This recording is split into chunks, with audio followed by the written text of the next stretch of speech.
Mark was a man who didn't believe in ghosts, but he believed in money. That's why he jumped at the chance to be a house sitter for a mansion owned by a reclusive billionaire. The pay was a staggering $10,000 for just 1 week. The catch, it seemed simple enough. He had to stay in the house completely alone and, under no circumstances, look out of any window after midnight. The mansion was breathtaking, an architectural masterpiece, but eerily unsettling. Every single window, from the smallest porthole to the grandest bay, was shrouded by heavy, dark velvet curtains. Mark felt perfectly fine on his first day exploring the lavish rooms. But then, the clock ticked past midnight. At exactly 12:05 a.m., the knocking started. It wasn't on the front door. It was on the glass. A sharp, rhythmic tapping.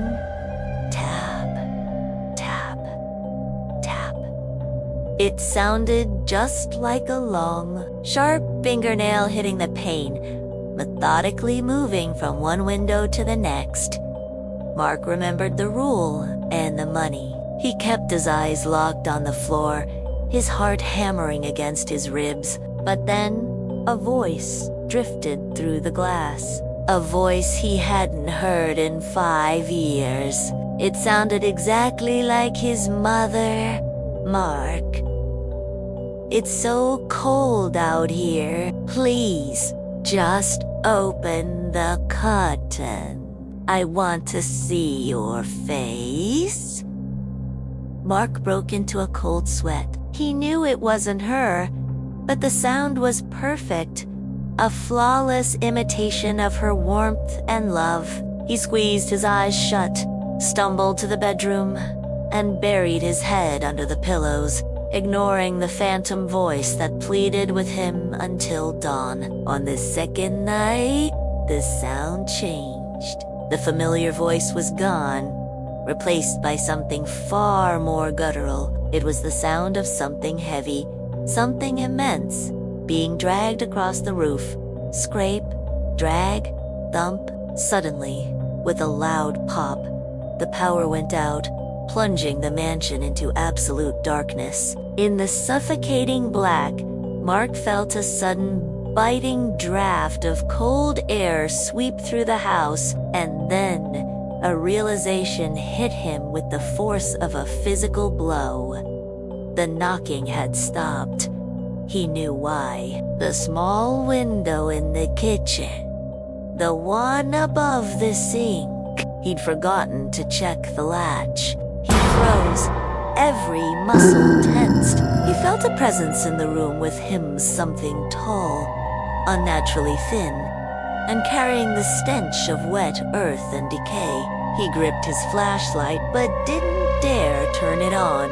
He didn't want to see what was standing there. He heard a wet, raspy breath right behind his ear, hot and foul. A voice, like grinding stones, hissed directly into his soul.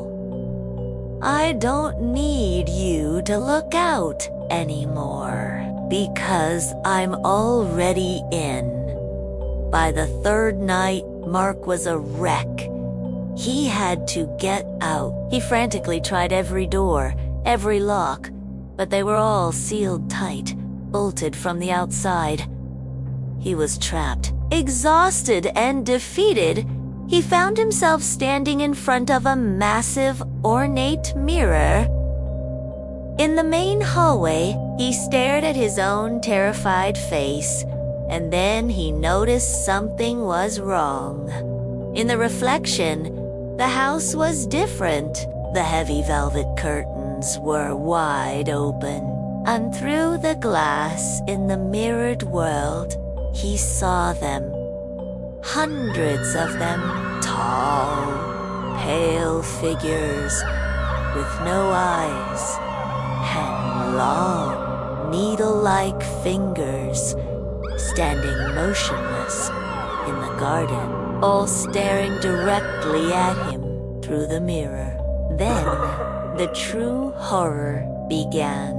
He watched as his own reflection started to change. Its eyes turned into black, empty pits, leaking a dark, viscous fluid down its cheeks. The reflection smiled a jagged, broken smile. It reached out a hand, its fingers passing through the solid glass as if it were water. It grabbed the real Mark by the throat and with impossible strength started pulling him into the mirror. When the billionaire returned a week later, the house was silent and pristine. He walked calmly to the hallway mirror and smiled, a look of profound satisfaction on his face. Inside the mirror's silvered surface, a new figure was standing among the silent crowd.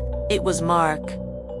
He was screaming, his hands pressed flat against the glass, his face a mask of eternal terror, but not a single sound escaped. To the billionaire, Mark was just another beautiful decoration added to his collection. The billionaire walked to the nearest window, drew back the heavy curtain, and waved cheerfully to the hundreds of pale figures now standing in the bright morning sun. "Who's next?" he whispered to the empty room.